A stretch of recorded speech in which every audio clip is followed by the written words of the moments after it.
Y el secreto de todo esto es el equilibrio entre el efecto medicamentoso y evitar lo que son los efectos sistémicos. Y eso se logra utilizando moléculas que se metabolicen extensamente en el hígado, lo cual nos protegería de cualquier efecto sistémico, pero moléculas que sean sumamente aptas para su acción sistémica, pero para su acción local dentro de los pulmones. Y esto es lo que se busca con los distintos tipos del tratamiento del asma. Por ende, existen muchísimas presentaciones de las famosas bombas del asma que se hablan a nivel comercial. ¿Ok? Entonces vean que es un equilibrio entre lo que yo deseo que suceda y lo que no quiero que suceda. ¿Ok? Y todo esto va de la mano con la cinética y con la dinámica de los inhaladores. Entonces vamos a ver primero un poquito de esto. Ya les había comentado que solamente de un 10 a un 20% de cada dosis y de ese 10 a 20% lo que me lo rige es básicamente el tamaño de la partícula. Partículas más pequeñas son más fáciles de que lleguen a los pulmones, partículas mucho más grandes es más fácil que se deglutan. Y esto ha dado cabida a que hayan distintos tipos de entrega de medicamento. ¿Y a qué me refiero con esto? Bueno, hay dos grandes tipos de bombitas que le llaman comúnmente, que son los inhaladores. Están estos, que son los de dosis medidas fijas, por sus siglas en inglés, MDI. Son los primeros aparatos que existieron para dar la administración y actualmente son los más comunes que hay y son los que principalmente se manejan tanto a nivel privado como a nivel de la Caja Costarricense de Social.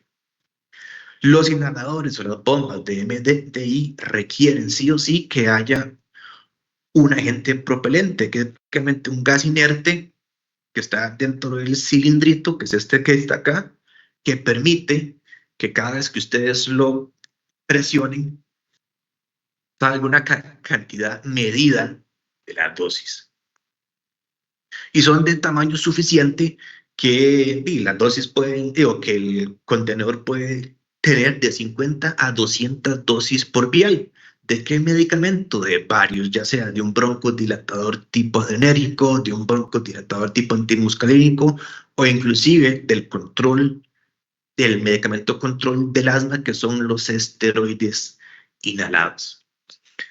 Tienen sus ventajas y sus desventajas. Las ventajas es que se pueden acoplar a estos dispositivos que se llaman espaciadores, que son los dispositivos que se deberían de utilizar en niños o en adultos con alguna discapacidad, ya sea artritis o con un tipo de parálisis o de parencia que no les permita realizar una muy buena inhalación. ¿Por qué? Porque hay que coordinar no solamente cuando ustedes presionan, sino la inhalación. Tiene que hacerse al mismo tiempo y en personas, por ejemplo, con artritis reumatoide, con deformidad en sus dedos, les cuesta mucho hacer esto.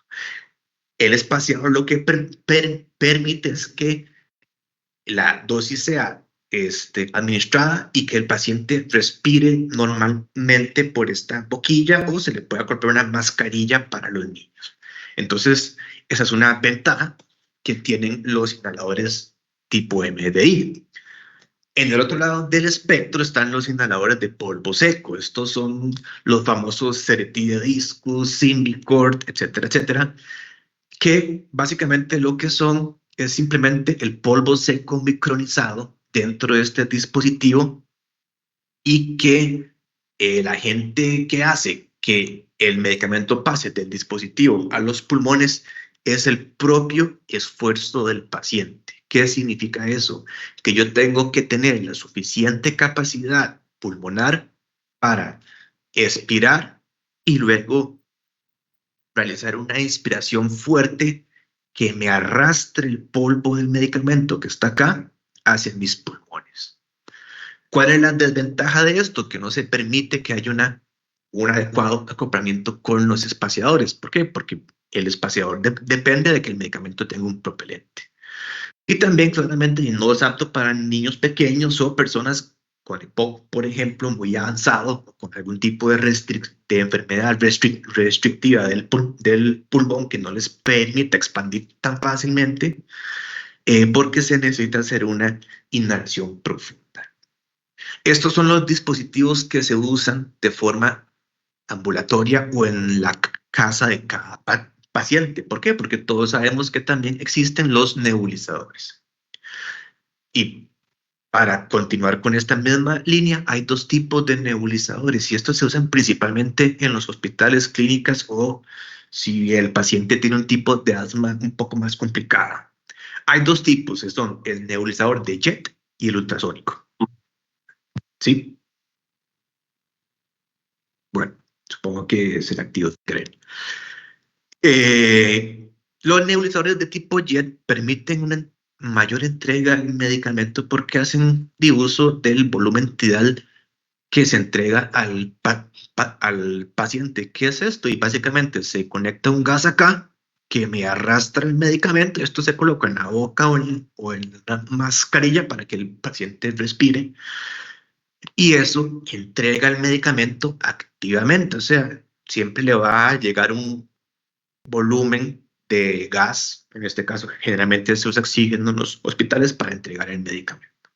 Mientras que los ultrasónicos básicamente lo que hacen es vibrar muy rápidamente, le dan energía cinética a las moléculas para que éstas pasen del estado líquido a un vapor D y se arrastra con las respiraciones que hacen los pacientes.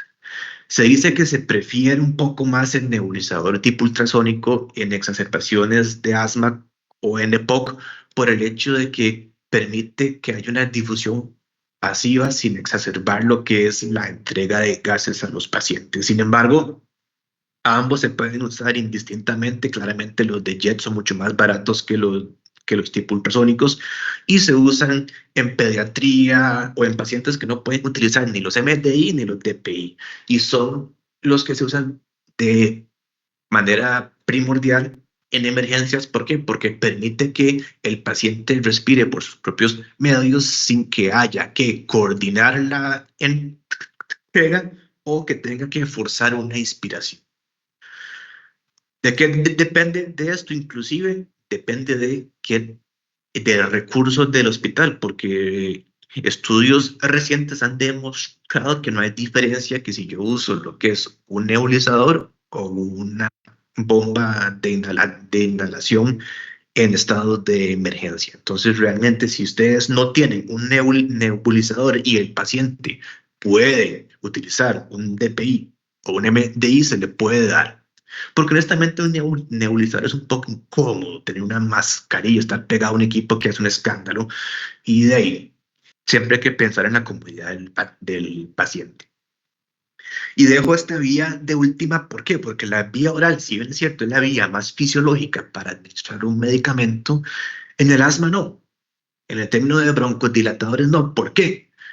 Porque la vía oral permite que yo tenga más efectos sistémicos al depender de una mayor dosis de la que tengo que dar yo para causar la broncodilatación, por ejemplo. Y el ejemplo más común que les doy es este. Cada dosis de salbutamol en las bombitas del Ventolin, que es la marca del salbutamol, tiene 200 microgramos, cuando la dosis del salbutamol por vía oral son 4 miligramos.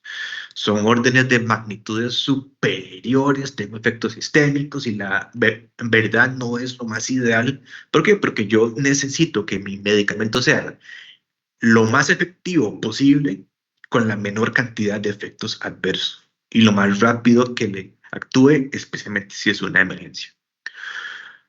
Por ende, si la vía oral, si la vía inhalada está disponible, siempre va a tener prioridad sobre la vía oral. Sin embargo, si el paciente es nuevo, si está sumamente inestable, si tiene un tórax silente porque tiene mucha broncoconstricción y yo necesito dilatar rápido eso, es justificable dar una dosis por vía oral o comenzar un tratamiento por vía oral y luego traslaparlo a lo que es la vía inhalada. Y esto se da mucho en las emergencias, en las exacerbaciones de POC y de asma. ¿Ok?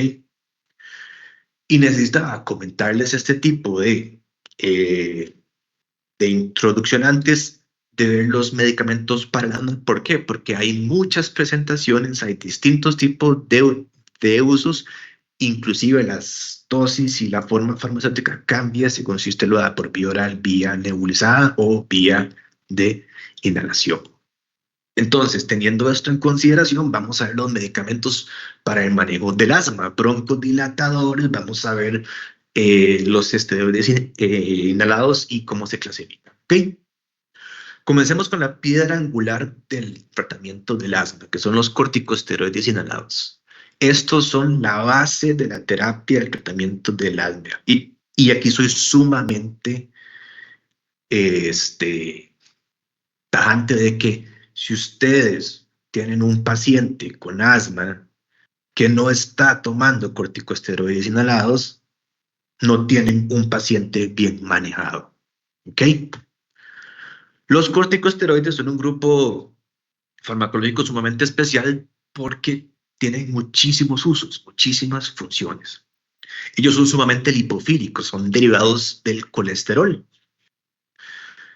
Y como todo medicamento de la clase de los esteroides, tienen su acción dentro del núcleo celular.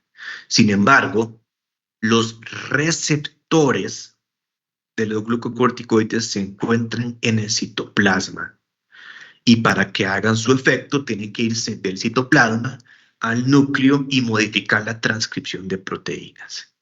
¿Ok? ¿Cuáles proteínas son las que nos interesa o cuáles sustancias son las que nos interesa que se reprima su transcripción?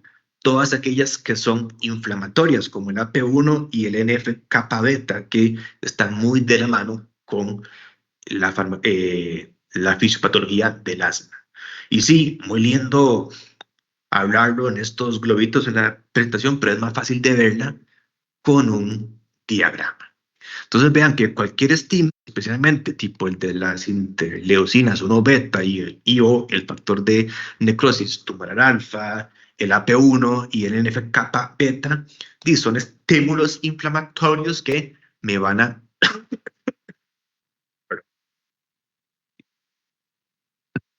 dame 5 segundos para tomar pastillas. Son estímulos inflamatorios que me van a propiciar lo que es la desacetilación, la acetilación de las histonas para que se transcriban otros mediadores proinflamatorios. ¿Ok? ¿Qué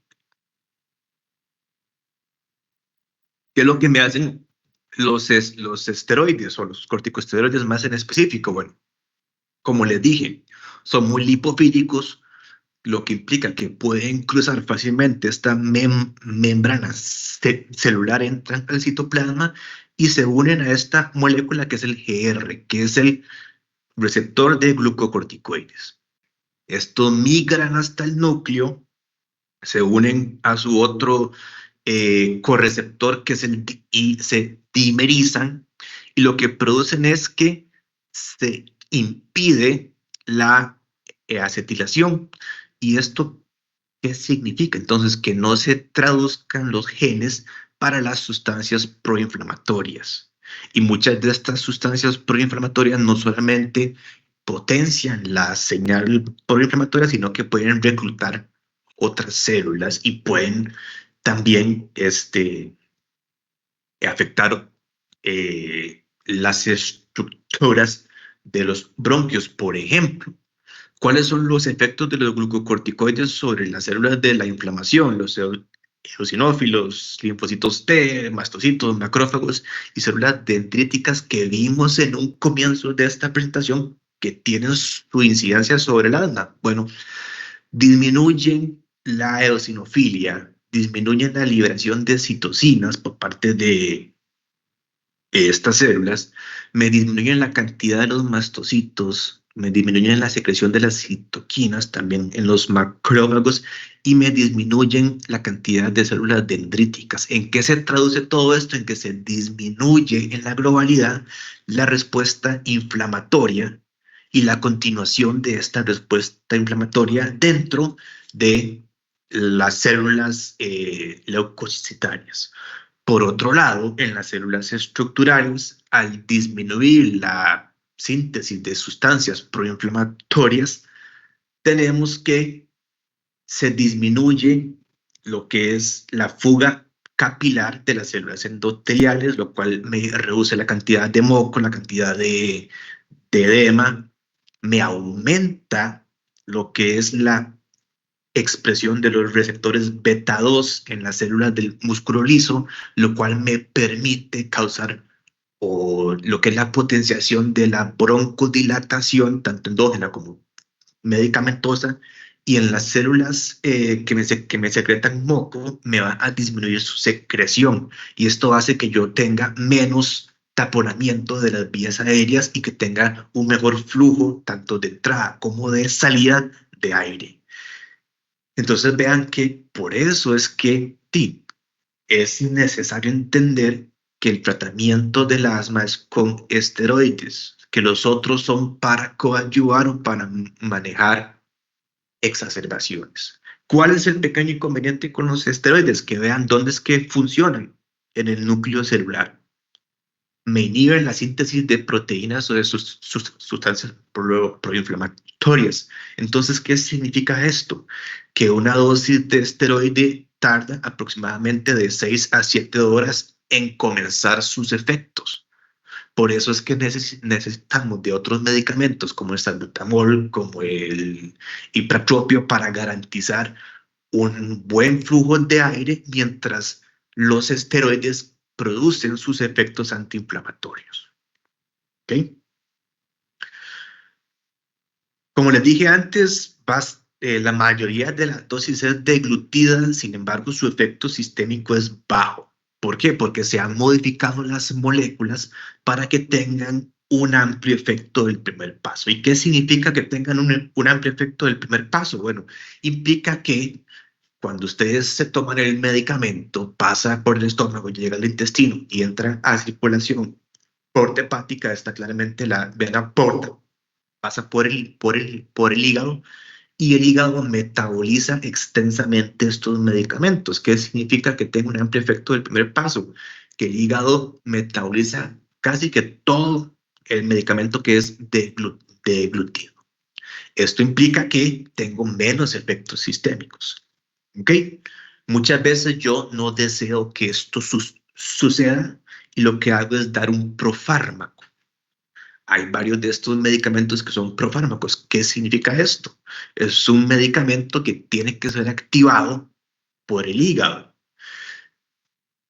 Yo busco esto, por ejemplo, en medicamentos como, vamos a ver, ciertos tipos de antidepresivos, ciertos tipos como los opioides que yo deseo que de ahí tengan lo que es un efecto más prolongado, pero en los esteroides tipo inhalados yo deseo que más bien la dosis que ha sido deglutida tenga lo que es un metabolismo hepático sumamente rápido. ¿Por qué? Porque minimizaría los efectos sistémicos y me garantizaría que el efecto terapéutico que lo dan el 10 al 20% de los medicamentos que están depositados en el pulmón sean seguros y efectivos. Entonces, los esteroides, su principal terapia o lugar en la terapia es para controlar la inflamación del asma y generalmente se dan cada 12 horas. ¿Ok? En la mañana o en la noche, si están bien controlados, inclusive se puede dar cada 24 horas, de preferencia en la noche. ¿Ok? Hay que tomar en consideración también que existen varios tipos de esteroides. Y el primero, o el que más se usa, es la beclometasona. La beclometasona es la que usa la caja costarricense. Hay mejores esteroides que se consiguen ya a nivel privado, sin embargo, como es el Gold Standard nacional, es necesario saber sus equivalencias y cómo se usan. ¿Por qué? Porque vean que dosis de más de 800 microgramos de beclometasona o su equivalente ya sea fluticasona, mometasona, por ejemplo, requieren sí o sí el uso del espaciador. ¿Por qué? Porque entre más dosis tenga yo, más voy a deglutirla y no va a ser tan efectiva. Además que tengo que repetir muchas veces cada accionar del dispositivo. ¿Por qué? Que generalmente dan de 100 a 200 microgramos de dosis o inclusive pueden dar 50 microgramos de dosis. Mentira que ustedes van a aplicarse 16 veces un medicamento para tener los 800 microgramos de beclometasona de forma perfecta esas 16 veces. Entonces vean que aquí caemos en una situación donde sí o sí se tiene que usar el espaciador. Muy importante, se tiene que dar la dosis mínima que controle los síntomas. Y muchas veces al comienzo de las terapias se tienen que dar dosis altas y luego se va titulando hacia la baja. ¿Por qué? Porque no están exentos de efectos adversos locales, porque son medicamentos y no existe un solo medicamento que no tenga efectos adversos. Ahora bien, cuando yo uso los esteroides sistémicos, bueno, se reservan para aquellos pacientes que no responden a nebulizaciones y que se use por periodos cortos, 5 días máximo, 5 o 7 días. ¿Por qué? Porque yo, si doy esteroides sistémicos, tengo que garantizar la titulación lenta para que no haya efectos de inhibición del eje hipotálamo hipófisis glandular diana, manifestándose como una insuficiencia suprarrenal. ¿Ok? Y les comenté de los efectos adversos. Bueno, vemos un poquito de eso. Podemos separarlos en dos, locales y sistémicos. Los locales van a ser lo que es disfonía, una candidiasis orofaringia y paradójicamente tos por un mecanismo de irritación.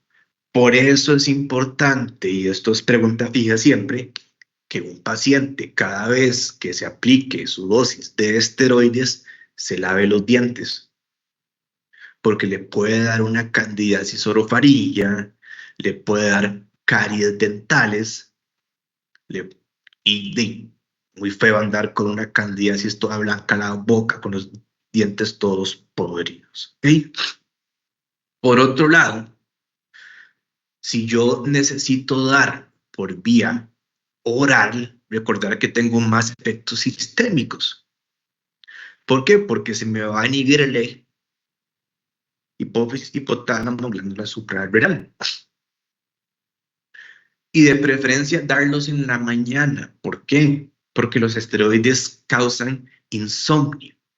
Y si ustedes le dan lo que es un esteroide sistémico a alguien por la noche, créanme que no van a dormir bien. ¿Ok? ¿Y cuáles son esos efectos sistémicos? Bueno, número uno, si yo suprimo el eje hipófisis, hipotálamo, glándula suprarrenal, y claramente voy a tener lo que es una insuficiencia suprarrenal. Me puede causar un déficit de crecimiento, me facilita la aparición de hematomas por atrofia del tejido, la osteoporosis, cataratas, que es algo súper importante de saber, que mucha gente compra colirios o toma los glucocorticoides como si fuesen inocuos y acaban con cataratas, con glaucoma, me puede dar anormalidades metabólicas, hiperglicemia, me puede dar resistencia a la insulina, me puede aumentar los triglicéridos, me puede dar perturbaciones psiquiátricas, depresión, euforia y al ser inmunosupresores también me pueden facilitar la aparición de neumonía. Por eso es que se prefiere darlos más en la inhalación, que es más efectivo y más seguro que darlos sistémicos. ¿Ok? Entonces, de aquí sale la necesidad de ver qué medicamento funciona mejor que otro en términos de que no tenga, o que más bien tenga un extenso metabolismo hepático que implique que sea seguro a nivel local y con menos efectos sistémicos. ¿Y qué opciones medicamentosas hay? Bueno, tenemos varios. Ven que está la beclometasona, que ese es el que usa la caja costarricense, la flunisolida, fluticasona, ciclesonida, triamcinolona, budesonida y mometasona. Todos son glucocorticoides, todos funcionan igual, todos tienen su receptor en el citoplasma que migra hasta el núcleo y todos inhiben la transcripción de proteínas o de precursores de sus sustancias proinflamatorias, ¿ok? La diferencia de ellas es farmacológica en términos de farmacocinética y farmacodinamia, ¿ok? Por ejemplo, vean acá, la fluticasona, la mometasona y la ciclesonida, y claramente tienen lo que es una ventaja, que tienen una baja biodisponibilidad por vía oral. ¿Ok? ¿Qué significa eso? Y que tengo facilidad para dárselos por vía inhalada sin que yo muestre efectos adversos sistémicos. Y aparte de eso, tienen un extenso metabolismo de primer paso hepático. Nuevamente, menos efectos sistémicos al ser deglutidos. Y específicamente la budesonida y la fluticasona son sumamente efectivos en niños. ¿Por qué? Porque al tener un metabolismo hepático sumamente amplio, que no me van a manifestar efectos sistémicos, son preferidos en niños. ¿Por qué? Porque los niños son más sensibles a las dosis, por eso se dosifican miligramos o micros por kilos. Y regálenme 5 segundos porque se me está descargando la computadora. Un momentito.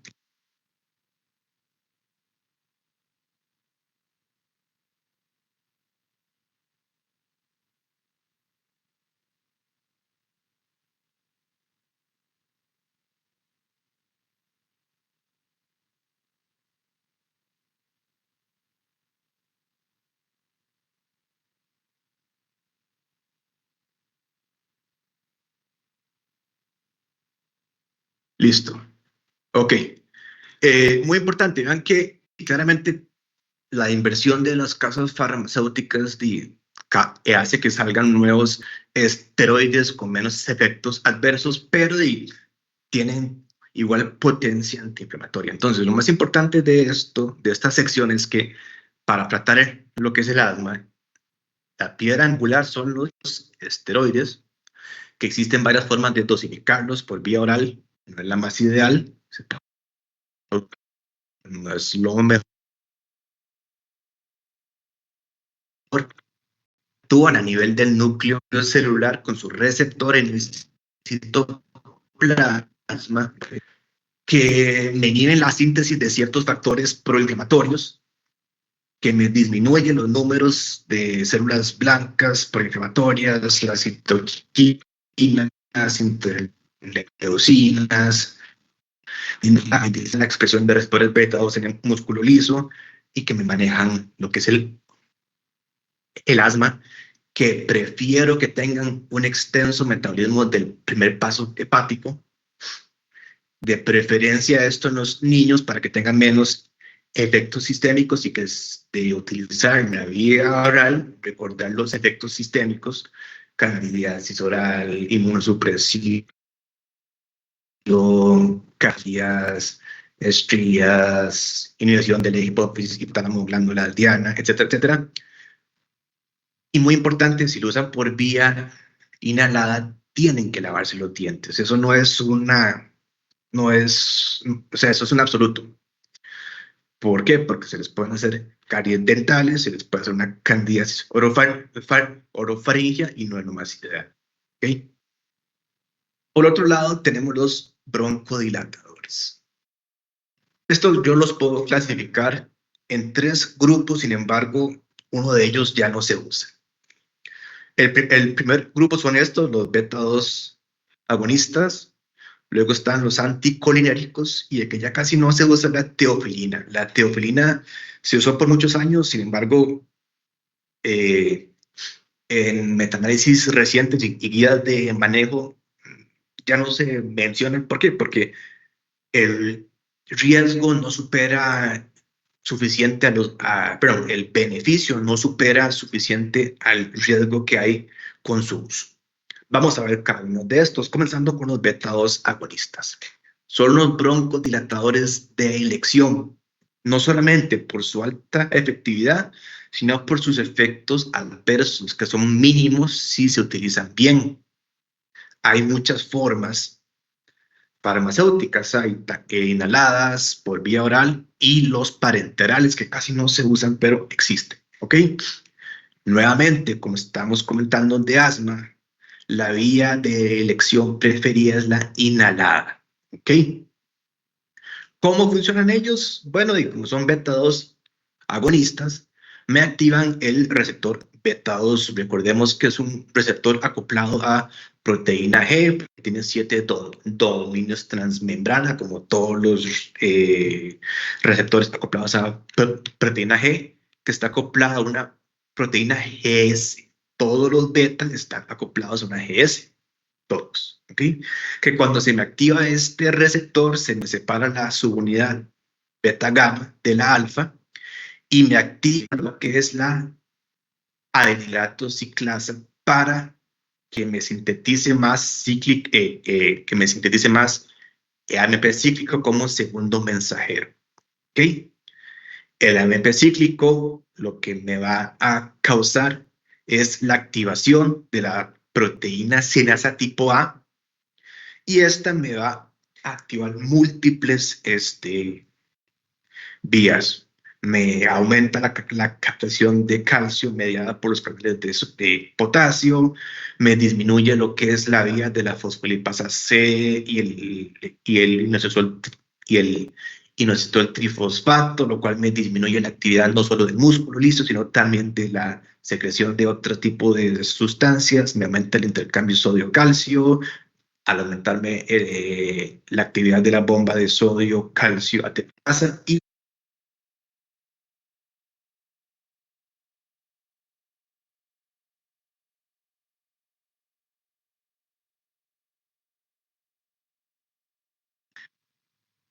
medicina, que es lo que nos interesa aquí principalmente.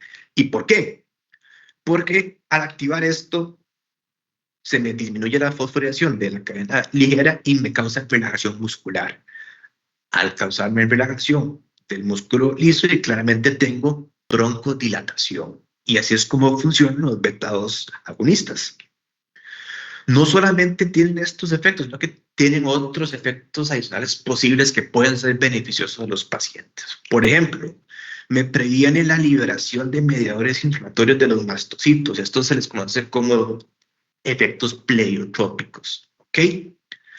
Al también los receptores beta 2 me produce cierto aumento en el aclaramiento mucociliar al producir un poco más de movimiento de las secreciones, y me previene la fuga microvascular, así como me reduce el tono colinérgico en las vías respiratorias. ¿En qué se traduce todo esto? Menor inflamación, menos moco y menos tono parasimpático, que es el broncoconstricción. ¿Ok? Entonces vean que no solamente me da broncodilatación, sino que tiene otros efectos que son no tan fuertes como la broncodilatación, sino que existen y son como un coadyuvante para el manejo del asma. ¿Ok? ¿Y dónde es que se usan? Bueno, depende. ¿De qué? De su vida media y de su efecto, de cuánto duran, porque hay los SABA y los LABA. ¿Qué son SABA y qué son LABA? Bueno, los SABA, por sus siglas en inglés, son los Short Action Beta Agonists, son los agonistas de acción corta. Su uso es el más amplio de todos. ¿Por qué? Porque es el que previene eh, el broncoespasmo de una forma rápida y lo controla. ¿Cómo se dan? Vean, se pueden dar por los MDIs, por los DPIs, inclusive se pueden dar por nebulización. Y lo más importante, vean que se usan para prevenir el broncoespasmo al ejercitarse, prevenir el broncoespasmo cuando se exponen a los alergenos y prevenir el broncoespasmo cuando me expongo al aire frío. ¿Y por qué digo esto? Lo digo por lo siguiente. ¿Se acuerdan de esta diapositiva que estaba acá, donde yo tenía que una terminación nerviosa libre que está en contacto con el aire del ambiente, con los alergenos, con el frío? Bueno, al estar en contacto con el frío, con los alergenos, yo tengo una sobre respuesta, o mejor dicho, una respuesta exagerada a los estímulos broncogénicos, bueno, perdón, broncoconstricénicos, por así llamarlo. Al yo darlo de forma profiláctica, reduzco esta respuesta exagerada antes de ejercitarme, antes de exponerme a un alergeno o incluso cuando hace frío. Por eso es que se da como profilaxis. Y digo profilaxis, ¿por qué? Porque no son terapia fija. Los agonistas beta no son terapia fija para el tratamiento del asma. De hecho, si se usa una bomba de salbutamol 3 veces o más por semana, se considera un fracaso terapéutico y implica que usted no está manejando bien a su paciente. ¿Ok? ¿Y qué hay que hacer entonces? Instaurarle esteroides inhalados a la dosis más baja con buena capacitación de uso de los sistemas. Por otro lado están los LAVA, que son los de acción prolongada. Más adelante vamos a ver qué hay, pero son sus efectos, no se me preocupen, aquí estamos dando la introducción a los beta-2 agonistas. La diferencia de estos es que su acción terapéutica se extiende de inclusive 12 horas o más. ¿Ok?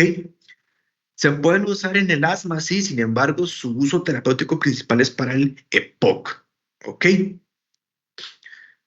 Yo lo puedo usar en el asma con ciertas indicaciones que vienen en la otra diapositiva. ¿Ok?